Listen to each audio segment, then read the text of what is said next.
The next panel was going to be yesterday, but one of the speakers did not arrive on time, so we moved it to today. I did it yesterday. I wanted to have it yesterday because I felt like it was a nice transition from talking about soil health with Marc-André to going to regenerative agriculture. Anyone in the room who's watched My Biggest Little Farm or Kiss the Ground? Very few of you, so maybe that's a homework. It's fun to watch. When you're depressed, watch it. It's going to make you feel better. It's obviously, there's a little bit of a Hollywood take on it, but Kiss the Ground I probably watched 4 times now.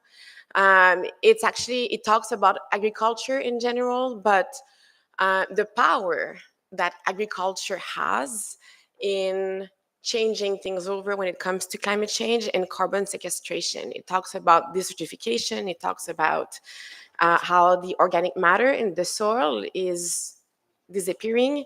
And what we can do is if we adopt regenerative agriculture. So in INRAE, which is a research center in France, I think I mentioned that yesterday in the opening, but they published a research and they said that agriculture, including viticulture, if we do the right thing, we could sequestrate up to 41% of the CO2 in the soil. So I'm extremely passionate about regenerative agriculture. I really think it's the way of the future. I wanted someone to moderate that panel that had knowledge around that.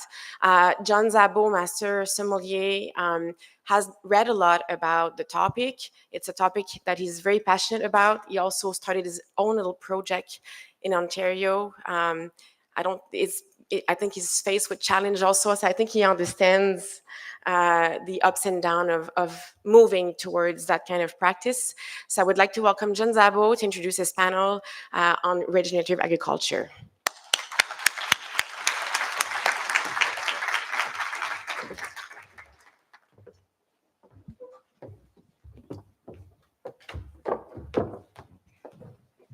Merci, Michel. Bonjour. I'd really like to think that you invited me to moderate this panel because of my deep knowledge of regenerative agriculture. And because I cannot pronounce it. But she admitted to me that saying regenerative agriculture is a tough thing to do. So she just threw me up here. I'm certainly very interested in it. And maybe we can just shorten it to Regen Ag. Would that be all right? I think some people are using that. Or maybe just RA, because we all know the wine world needs another acronym, right?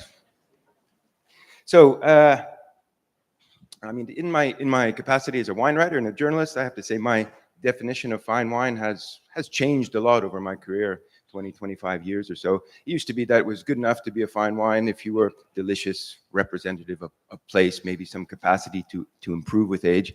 But I have to say today, my definition also includes very important fact, which is it has to be responsibly produced. Quite simply, wine is not fine unless it's also responsibly made and does good for the planet. At least that's my personal definition. And we know there are lots of pathways to do that. And the one we're going to talk about today, Regen Ag, RA, regenerative agriculture, is maybe the new kid on the block, certainly in terms of certification. The concepts, the framework, the ideas have been around, of course, for centuries, for millennia. But it's really, I think, the newest, shiniest, and perhaps, and I'm going to put this question out here to the panel and to everyone here, is it the new gold standard for agriculture and viticulture in our case specifically? Because it does incorporate, at least at the highest level, elements of organics and even biodynamics and sustainability aspects. But I think it goes a little further, and I'm reminded of an important comment that a fellow named Steve Smith, Master of Wine down in New Zealand, made when we were interviewing him. I've got a little podcast called Wine Thieves with my co-host Sarah D'Amato from Wine Align. We're doing a podcast on Regen Ag, and Steve said to us, listen, it's not enough to be sustainable. We've already gone too far, and sustainability by definition is carrying on doing what we're doing for as long as we can do it, but we need to now take the step of not only being sustainable, but going back, improving, adding in, not just maintaining what we have. And that really stuck with me. So under regenerative agriculture, we'll talk about a whole number of things, including no-till, which we heard about yesterday, some of Fukuoka Masanobu's concepts and the one straw revolution. I'm sure some of you have read that book.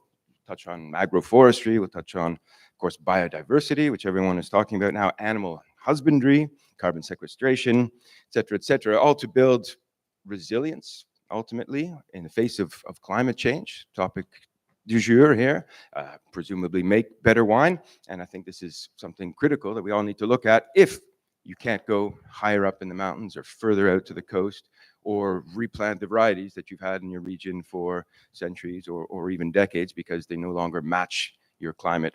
And I'm reminded of another interesting thought by a Chilean agronomist named Rodrigo Soto, who works now at Quintessa in Napa Valley. He said, John, why are we looking to change our varieties or move our vineyards to cooler places? Why don't we just start by building healthier plants that we have already in the vineyard, giving them their own buffering capacity in the face of extreme climates? And I think that's maybe a good place to start, as we heard with Etienne yesterday, intra-variety diversity, but also just building the resilience of the varieties we have. So yes, I planted a small little vineyard. My journey is just beginning. I'm kind of fumbling around in the dark, and that's why I'm particularly happy to be here on this panel so that I can ask a few questions. But of course, we're going to open it up to all of you. So let's introduce the experts who will be leading us through this. To my left here is Michel Gassier. I'm sure that's a name familiar to many of you, given the success of Michel's business. What you might not know about Michel is that he was originally, I think maybe your first position, the wine attaché at the French embassy in Washington. What a cool job is that? I wonder how many other embassies have their own wine attachés. But Michel returned to the family estate in 1993 and then sort of took over fully in 1999 and has really moved along the path from organics into regenerative. And we'll hear from Michel a little bit about that journey. After a nice overview, I think it bears repeating some of the things we've been discussing over the last day and a half or so, and then get a little less insight as to some of the challenges and the solutions to making that transition for anyone who might be interested in that. And next to Michel is Giacomo Piubello, who's the technical manager of Antoine Mouex's properties within the Advini group, and specifically Château Patache and Château Liversan in the Médoc.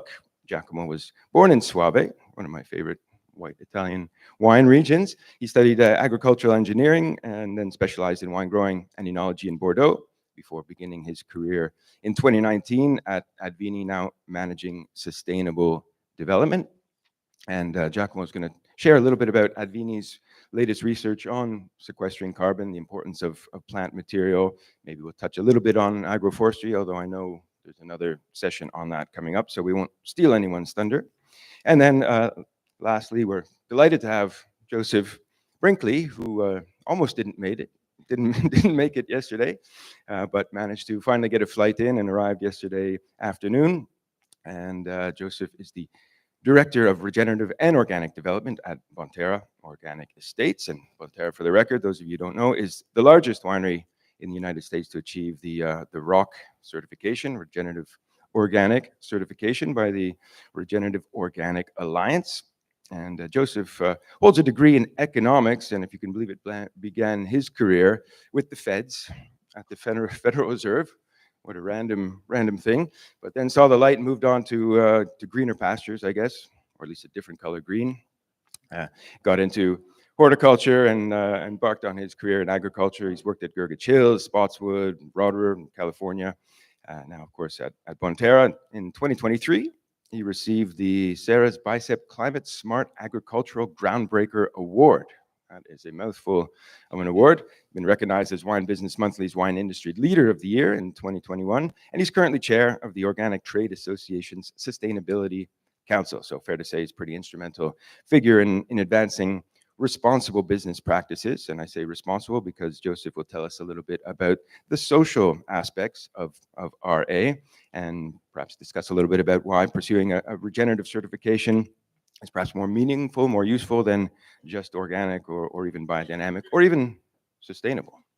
So let's turn it over. Michel, give us a little overview of what RA is for those who aren't familiar and share some of your experience. Thank you, John, and thank you, Michel, for inviting me. It's an honor to be here. 10 minutes to describe regenerative agriculture is a very short time. I'm going to try to be very synthetic. What is regenerative agriculture? It is an outcome-based system that restores soil health and fosters our natural resources. Why is that important, that distinction of outcome-based? Because it's not about means, it's about results. It is a very pragmatic as opposed to dogmatic approach. And it takes all the good ideas, whether they're ancestral practices or whether it's the things we've learned from recent research. It does not exclude other certification. It takes elements of organic, of permaculture, no-till. All the good ideas are included within regenerative agriculture. And that's why it makes it a very potent approach. And it can actually change the face of agriculture, not just viticulture. Why should we care about regenerative agriculture? Because I don't know. The other way. It's, I don't know how to get the,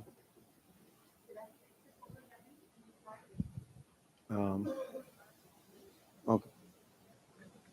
It's all right.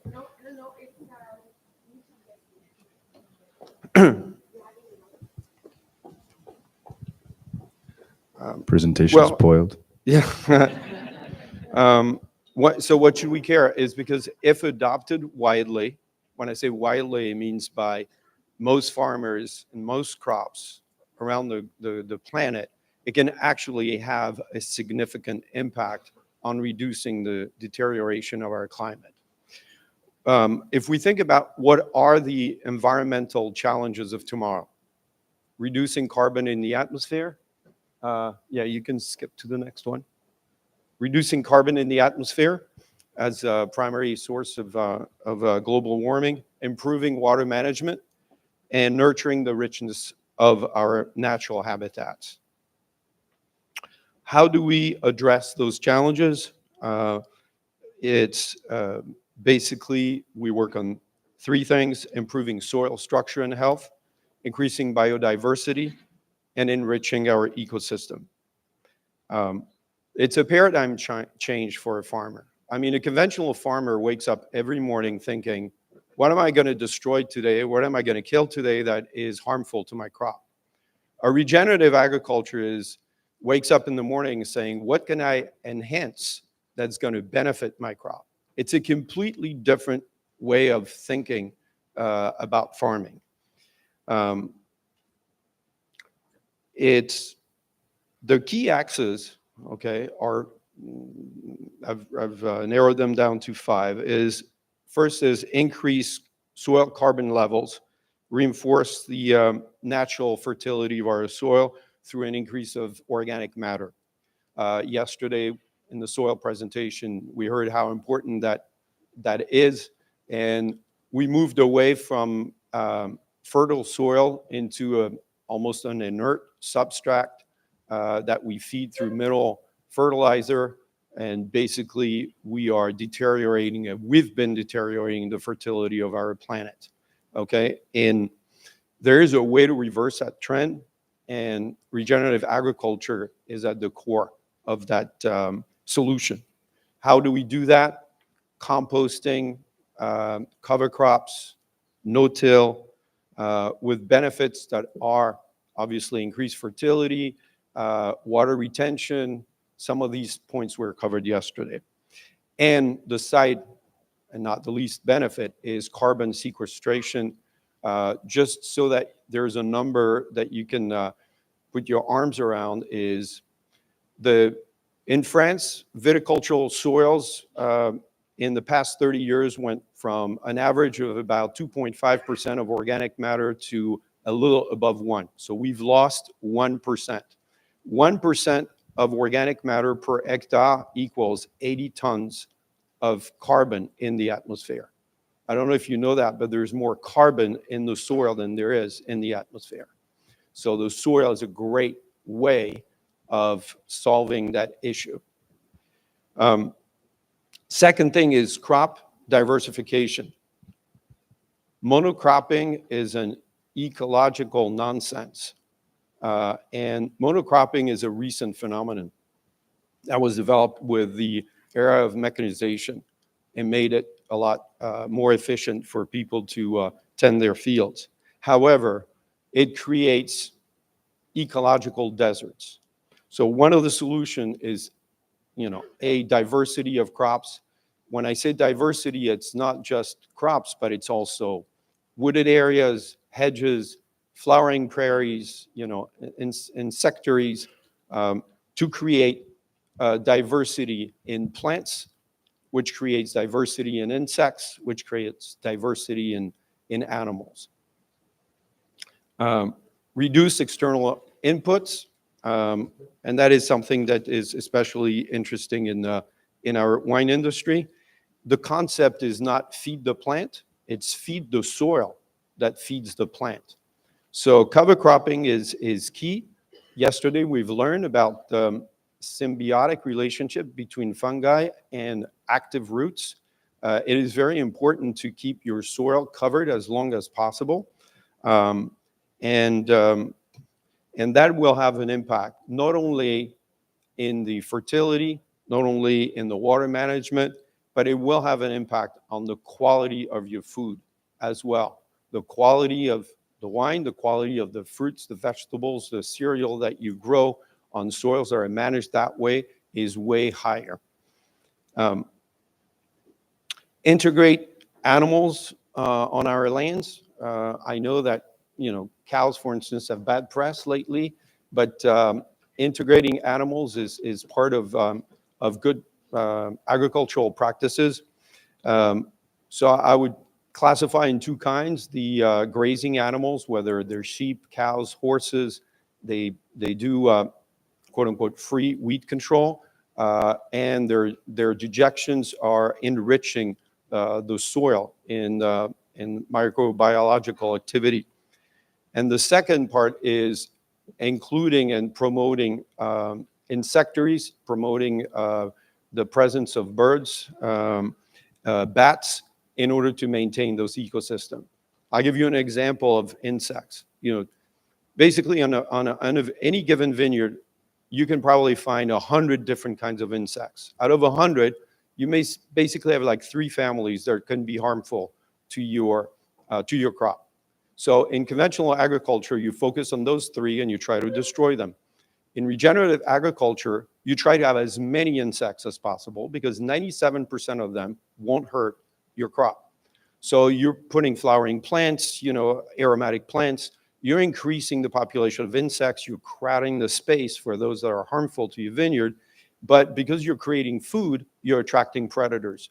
So you have birds, you have bats that are there, and the minute one population that's harmful to your crop is developing, the predators are there to control it. So that's the logic in regenerative agriculture. And last is community resilience. It's the social aspect of regenerative agriculture. It's wide-ranging. It's all about helping. Like, for instance, for us, we don't have any animals, but there are plenty of sheep herders around.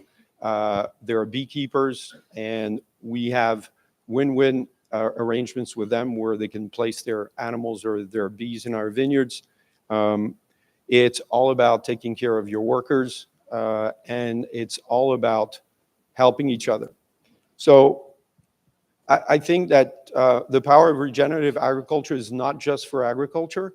I think that if we in farming can achieve it, we can be a great model for society at large. And it's something that I'm very hopeful. So I think that what does it mean also for wine? I think that it will enable us to produce better wines, increase the sense of place, have wines that are actually better for the consumers. So I think it's really a win-win, and it's the only system that I've found where once you've gone through the transition program, it does not have to be more expensive than conventional farming. For those who want to dig into this, I recommend a great book by a guy named John Kempf, Quality Agriculture, and plenty of examples of farmers that have actually improved both practices and economic results. Thank you. Thank you, Michel. Before we move on, just one quick question, hopefully quick question. I know that the transition to RA can't be easy. There are going to be a couple of hurdles, a couple of obstacles. Could you perhaps give us just one example of a practice that you implemented that had perhaps an unintended consequence, and what you did to overcome that? Yeah, I mean, right now we're struggling with cover crop in understanding what works. And last year we did a blend of cover crops that in which one particular species, the daikon radish that was talked about yesterday, took over tremendously. We had like huge radishes and it was not necessarily what we intended, but everyone thought it was like great. I got press coverage, the TV came, and it was like, at the end, I was like, hey, I'm making wine. I'm not just a radish grower. So that was a side benefit. But there's no recipe. It's all trial and error. And we screw up a lot. And that's how you learn. Merci. Giacomo, over to you. Yes. So, am I gonna get the slides now? Yeah. So, thank you, John. I'm going to discuss a little bit about our way in Patache, to our approach to the regenerative viticulture. And for those of you who are familiar with the Medoc area and the knowledge about it, well, take your knowledge and drive 30 minutes north of that. It's very north. And so the idea of making regenerative viticulture, it was not, we didn't ask any questions. We didn't realize we were doing it until we actually were doing it. And then we found out that it was good and we continued. But basically the baseline, the reason behind it is how can we ensure the long-lasting productivity and the quality of our products while protecting our environment, ecosystem, and also our people, colleagues, and try to make everything working and functioning. So the reason why I'm doing it is not only to grow grapes. So my job is not only to make wine, and it's a little bit more complex than that. It's about protecting something and make it last. So we discussed earlier about the methods and measuring, collecting data, thinking, and then acting. And that's basically what we've done in the last 8 years, I would say. And this is the map of the estate. It's this. We worked over 40 hectares, the main part of the estate. And this was a PhD work we've done in almost 7 years ago. And so it's a classic approach, I would say. You have to understand what your land can give you in order to make good decisions. And we noticed we had to proceed at least with some soil samples, and we dug holes. So the point was to understand the soil before we asked ourselves any questions, and we took many samples. The blue points are the samples we sent to the lab, and the red ones are the holes. So we started with a PhD work. He was doing a pedology work on that, and so we tried to map that and to have at least an understanding of the first thing, the granulometry, the percentage of clay and sand, how our soil was changing throughout our property in order to make good choices, and then we continued with a. There you go. Nope. Yes. Nope. Okay. And then we took a second approach. We had to understand also something more complicated, which is water behavior and availability. It's quite interesting, the tool. I've never known one before. So it's electrodes. Basically, we drove through the vineyards and characterized the water behavior. And we all know that it's quite, we discussed that yesterday, and it's fundamental in order to keep the soil functioning and hydrated and alive, and the microorganisms. So we have a lot of clay in Patache d'eau, really a lot compared to the other wine regions in the Medoc area. And this was fundamental to understand because it really affects our grape growing. So the student, the PhD who was working with us, he managed to put the two layers together. Okay, and we got this. So this is our basic information on which we base our strategic decisions, and also operational decisions. Soil, as you might know, doesn't change a lot. We can discuss about organic matter, but the granulometry and how it is built, it's quite consistent in time. So this is something we can use pretty much forever. And this is what we use when we decide to plant. What kind of material, vegetal material? It means clones, rootstocks, and also maybe density according to the water availability. So we have that on our left, and we take a look at that and we discuss it with our team, and then we decide to plant. And that's how we're going through an improvement of our surface. Different soils, different needs, different practices. The second point is the practices, of course, because when you have a soil profile, you can understand how to work it, and without spoiling or without breaking the good things, so life and the organic cycle. So what we actually do, and this goes back quite a few years. We started with the cover crops. Cover crops are quite useful. We saw that yesterday. So we sow barley in the autumn, and then we mow it in the spring, or according to the water availability and stress.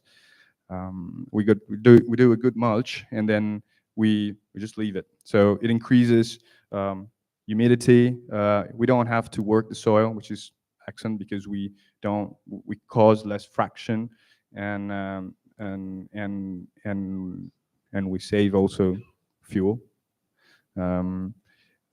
So, and we keep the microorganisms of the soil functioning, which is good. So that was the first approach towards regenerative viticulture. At this point, since we have a network of wineries in Advini, so we communicate a lot, and we share, we observe what we can put in place as an experiment. We observed that in other places where we have our network, for example, in the south of France, the 20 years of organic and biodynamic work on our lands, we were discussing about the decrease of organic matter earlier, it increased from 1% to 2% over the 20 years of work, which is a lot. It's huge. Organic matter is very hard to change, as you might know. And it means that we can really sequestrate a lot of carbon in the soil.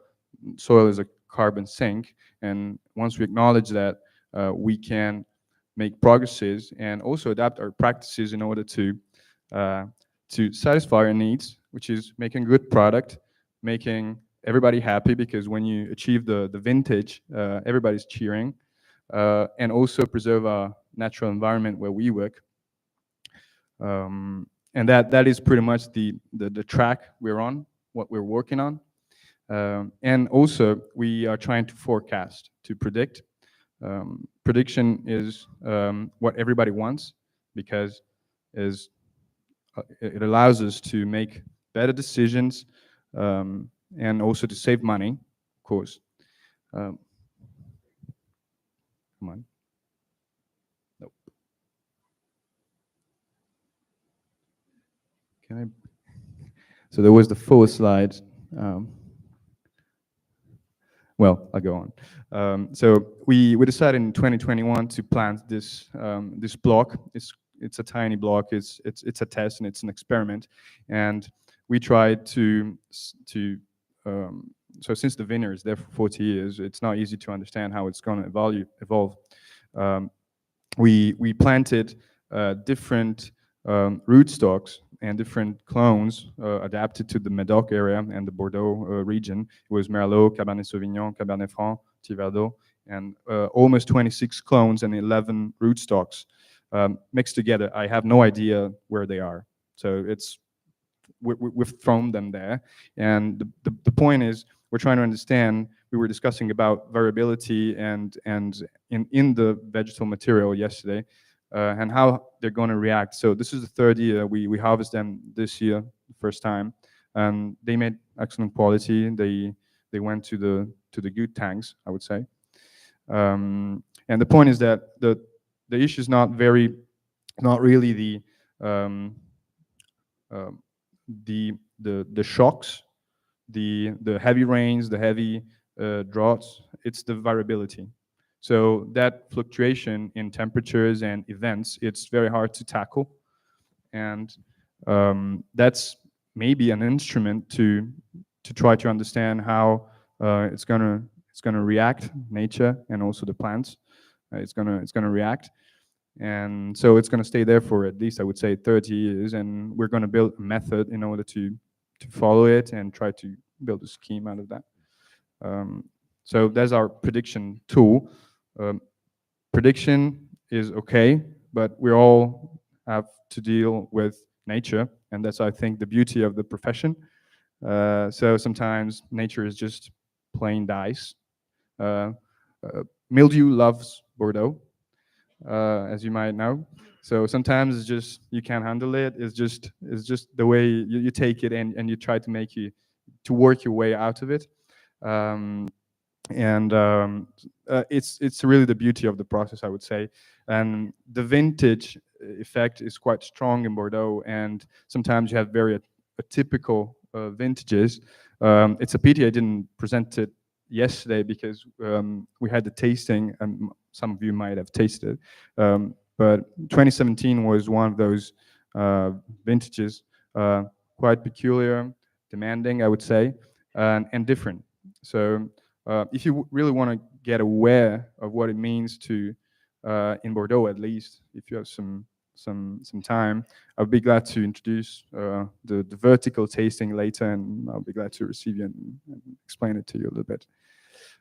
So if I had to wrap it up, I would say that what we're trying to do is to accompany our natural assets towards perennity, while protecting what allows us to work well and make good wine. That's how I define it. Thank you, Giacomo. We're going to take some more questions in a moment. But very briefly, for some of the hopeful producers out there, have you realized actual cost savings yet, outside of the research that was done, but just in the year-to-year costs of farming? We noticed that there has been some dramatic change in the way we manage. So we just put aside the tools with that we work the soil with. So In terms of investment, I would say we had to switch, and we saved fuel.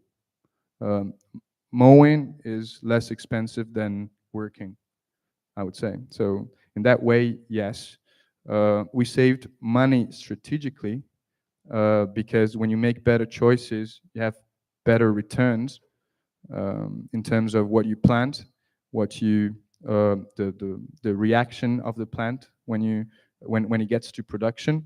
So I don't have a calculator that tells me how I'm going to save and when, but I have the feeling, and also I noticed that it's like when you run, and when you've been running for at least 3 months after the day you started, you get in better fit, and I think we're in that position now. We feel better, and the reaction of but we get from the vineyard is more important, and the quality also is improving. That is a good thing, and it's been consistent in time as well. Terrific. Thank you. All right, Joseph, over to you. Share some of your thoughts. You can go into the agronomical aspects, but maybe focus or start with some of the social side of things. Perfect. Thanks. Again, thank you all. Thanks for your flexibility. As I had my technical issues yesterday, so no slides today. So yeah, it's Joseph Brinkley with Bonterra Organic Estates. We farm about 850 acres on the North Coast, Mendocino County, California. And the journey was starting in organic, into biodynamic, now into regenerative organic. And I know we spoke of certifications, but for us, it's really important to certify a claim. So that's why we went with this, what I would say yes to a gold standard of regenerative organic.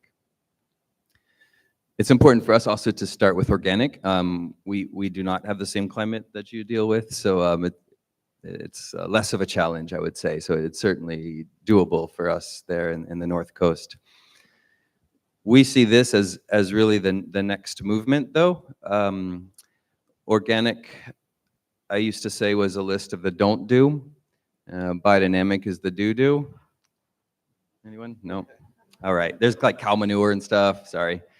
I think I'm funny. Dad jokes. And so the regenerative piece really has to add the social element. And I think that we cannot expect a fundamental and systemic change to the system, which is clearly needed, if we continue to separate people from the land.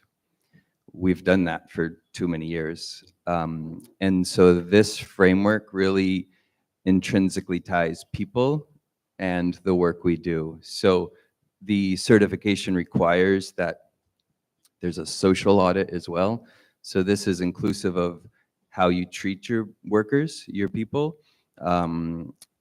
shade requirements, water requirements, things that most of us probably take for granted. And even in California, with or at least some of the strictest labor laws in the United States, we still see issues of people not being treated fairly or well. So there's a requirement that these kind of basic needs are taken care of. In addition, there's a requirement that our people are paid a living wage. And so a living wage being essentially one can live and work in the same community. One doesn't have to commute hours because it's too expensive to live based on the wage they're garnering in the place they're working. So I think this is really an important addition to regenerative agriculture, or RA, and this also adds another layer for the producer of audit and certification cost and on and on. So clearly there's a cost, but I'd say in our calculus, it's more of an investment. If we're not investing in our land and investing in our people, then we're not going to have a regenerative future. I think it's an interesting terminology anymore. Sustainable, when there was a time, or I guess still, we still speak in that way, but I always think about how we farm in a relational way, right? We're in relationship with the land, we're in relationship with the people. And so if you take that same concept to a romantic relationship, maybe your wife or husband or partner or whatever, if one were to describe that relationship as sustainable, I think we could probably do better. So for us too, it's just like John mentioned, it's really not maintaining where we are, because where we have come to be is not maybe the best place to set us up for success in the future. So how can we utilize agriculture, which we have seen and heard there's clearly some challenges. Agriculture can be a problem as far as the climate and the water and the biodiversity and all these issues. However, it's uniquely positioned to also provide the solution. And we see that solution coming through what we've now called regenerative agriculture. I'd love to talk for another 2 hours or so, but I think it'd be better to have questions from John and panelists and all of you. So how about I stop there? Thank you. We're going to open up the questions in just a second. One last one from me, and I don't know if you're going to have the answer. I didn't prep you with this question, but I'm not sure how deeply you've looked into sustainability codes in California on the social aspect, but I'm curious, is there a great divergence between the requirements in the sustainability code versus RA? Yeah, so we have, y'all know NASCAR, yeah? Like we could essentially paint our bottle with, 100 stamps, right? We have fish-friendly farming, we have climate neutral, we have California sustainable, organic, biodynamic, right? There's so many things, but for us, really, I think the strength in this certification is that there's some ask that you treat people away and then you check it off like, yeah, I'm doing a great job. This requires an audit. This requires pay stubs to be shown, so you can't fib that you're actually paying people what you claim. And every year, the auditor brings workers aside without management present to do interviews, to know truly how it is on their side. So I would say, as far as a robustness goes and gold standard or platinum standard or whatever it is, this certainly, I would say, surpasses the others that we have access to. Excellent. All right. Do we have any questions from the floor? At the back? And let us know which of the panelists you'd like to respond, or we can open it up to all.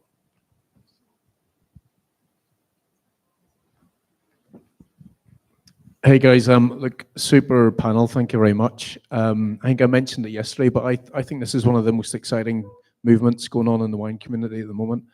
And the reasons why I think that is happening, I'm Barry from Waitrose supermarket in the UK, but I'm working in a supermarket that's got wine. We've got other agricultural products at their kind of start. So, and I can see what's going on in the other agricultural categories.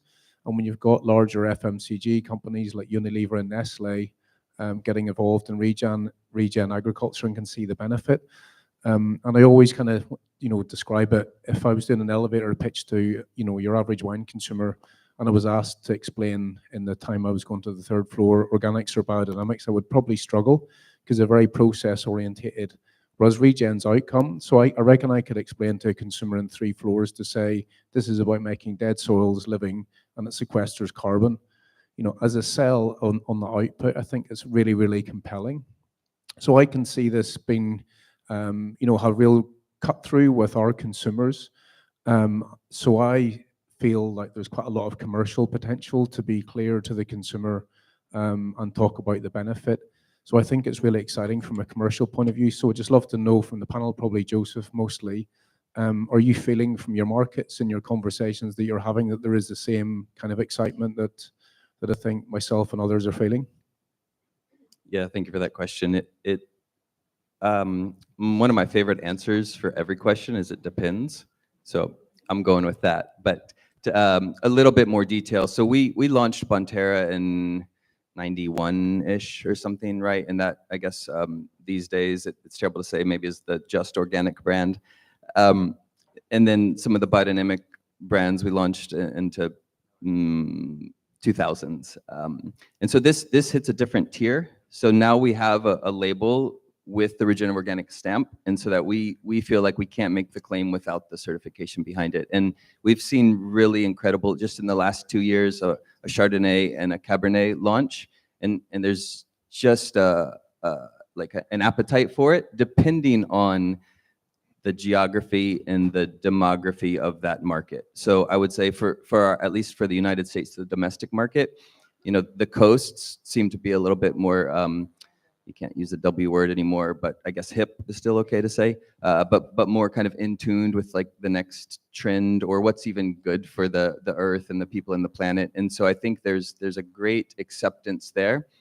And likewise, to your point, it is certainly quite a bit easier to explain the practices and the benefits of regenerative versus going into anthroposophy. I mean, who can even hardly say anthroposophy, right? So if you're trying to talk about cow horns and preparations and such, you certainly need a bit more time, and typically we don't have that time. So yeah, thank you. Yeah, thanks for that question, Barry. It was actually one of mine for the panel as well. I was thinking about your talk yesterday and wondering what that simple nugget would be, you know, that sort of hedgehog brand that RA could hang its hat on. I think you summed it up beautifully. We have one more question here. Hello, Sebastian Willett, Export Director for Wine Company. Question to Joseph concerning agri-tech tools and AI. Will the use of that help to maybe get ahead of any fungal diseases, reduce water use, HVAC and all that? And is that something that you're using in some of your properties? I'm kind of sorry I showed up for you guys, right? I'm getting all the questions. I should have missed that plane, no? You know, it's a really good question, and we try to find the balance, right? Because I'm not sitting up here on stage telling you how important our people are. However, the technology is also important. So again, just like how we farm, how do we find the balance of utilizing technology in a way that it's a value add without trying to take away from the human element? Because yes, we can have soil probes, moisture probes, all kinds of probes and other things to tell us the field capacity, the moisture in the soil. However, the vine also speaks to us as well, right? You can see from the vine, feeling the leaves, looking at the tendrils, how everything is looking where that moisture need is in the vine. So it really is about, I think, utilizing some technology in it without foregoing our incredible observational capacity. And then the other piece, I think, would really be on measuring the actual amount of water that's coming out, right? We can make a calculation based on math, how much water we should be delivering, but how much water we actually delivering isn't always the same thing. So it is kind of finding the balance between technology and maintaining the human element. Giacomo or Michel, perhaps anything to add on technology as a role in RA? Well, yes, technology is a good tool. It really depends on the amount of the use that you apply. We use some the track we did with the map. That is, I think, one part of the technology, but we don't abuse that.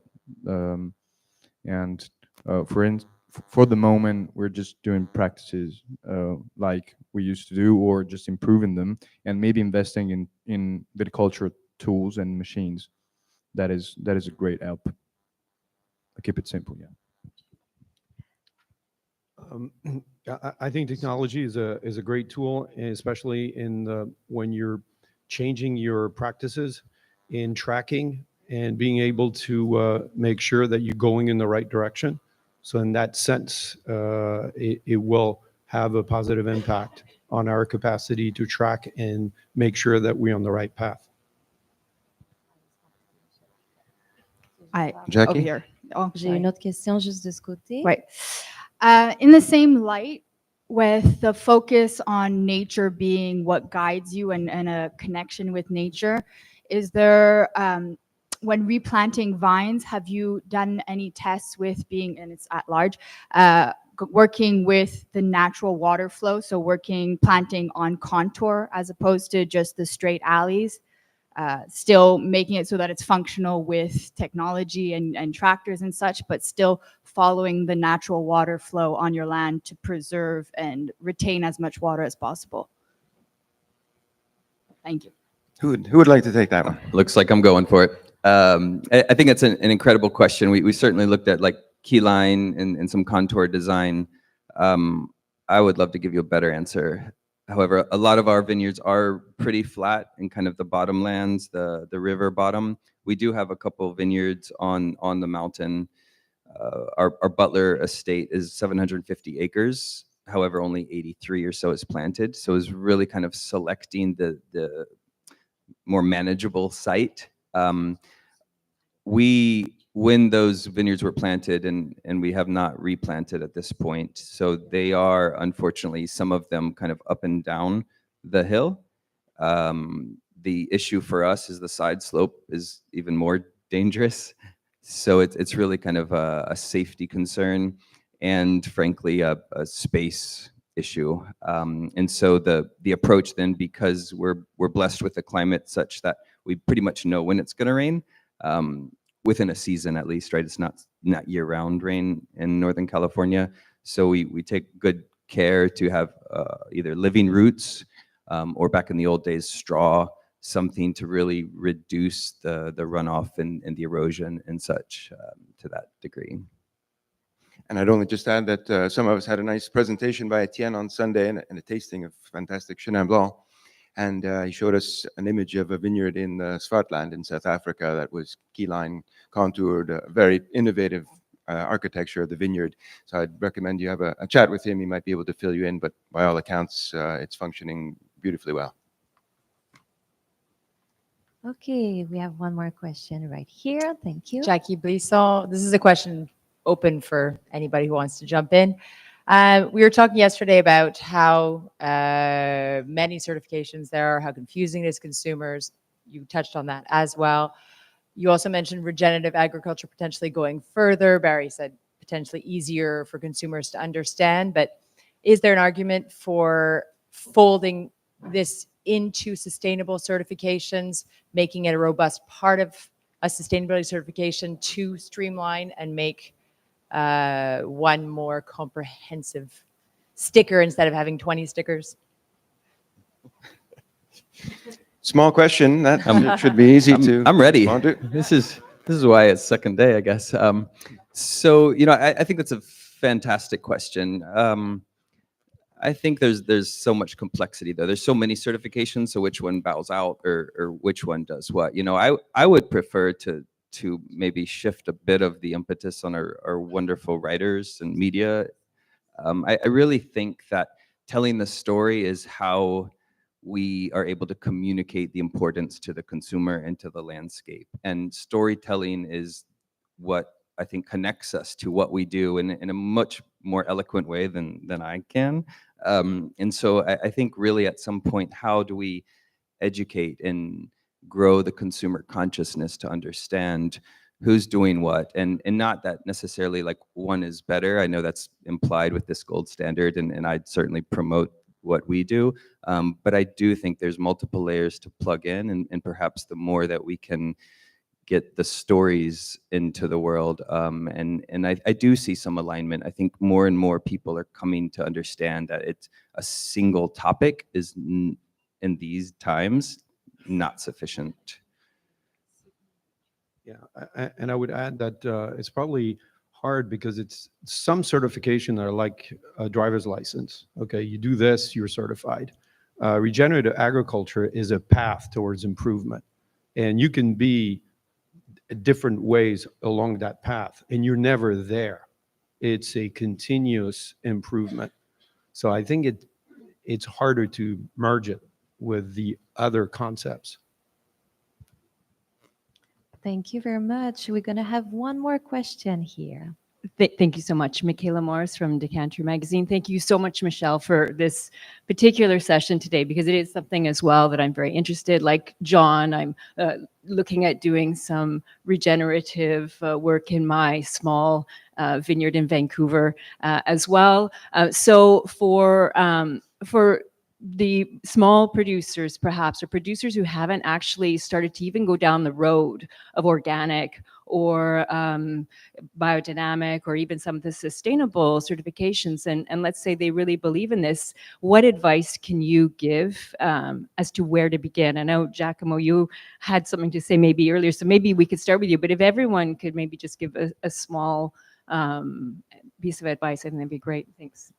It really depends on really what country you are, because we in France and generally in Europe we have less certifications or than in the US, for example.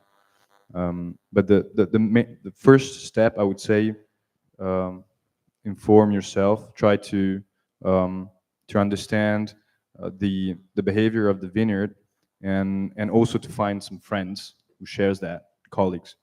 And so assess, collect the data, and then try to find what is best for you.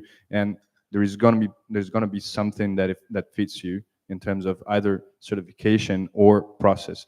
What is interesting in the Bordeaux area, there is.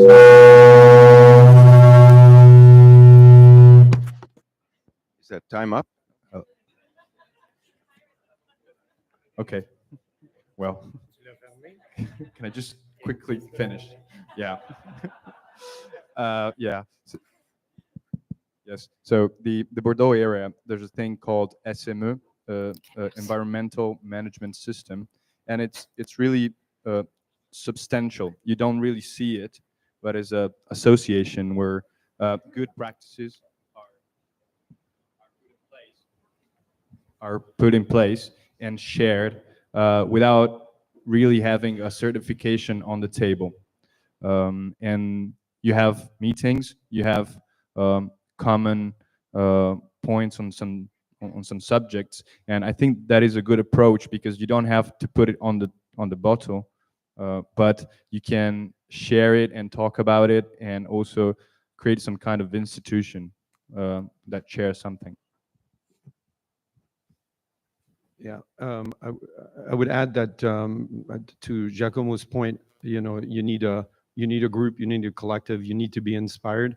There's a vast amount of knowledge that you need to acquire in order to be proficient.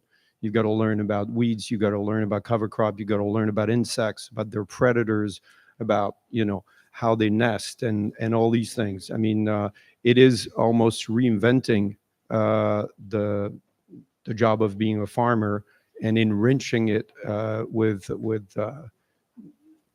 so many new chapters.